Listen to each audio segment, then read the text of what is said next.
महाराष्ट्रातील सगळ्यात मोठे स्कॅम्स. पहिला स्कॅम 1999 ते 2009 या काळात महाराष्ट्रात सिंचन प्रकल्पांसाठी हजारो कोटी मंजूर करण्यात आले. कागदावर धरणे, कालवे आणि पाईपलाईन दाखवण्यात आले, पण प्रत्यक्षात जमिनीवर काहीच नाही. अधिकृत आकड्यानुसार काही महिन्यातच 38 प्रकल्पांची किंमत 6,772 कोटींपासून थेट 26,722 कोटींपर्यंत वाढली. आणि एवढ्या पैशानंतरही सिंचन क्षमता वाढली फक्त 0.1%ने.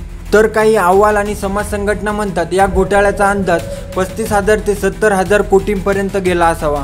म्हणजे पैसा गेला पण शेतकऱ्यांच्या शेतात पाणी आलं नाही. दुसरा स्कॅम आदर्श हाऊसिंग सोसायटी.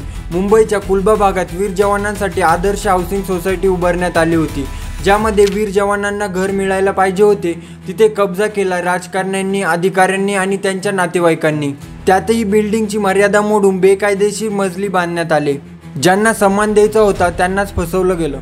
तिसरा स्कॅम PMC बँक स्कॅम. हा स्कॅम काय होता तुम्ही कमेंट करून सांगा आणि व्हिडिओ आवडला असेल तर लाईक करायला विसरू नका.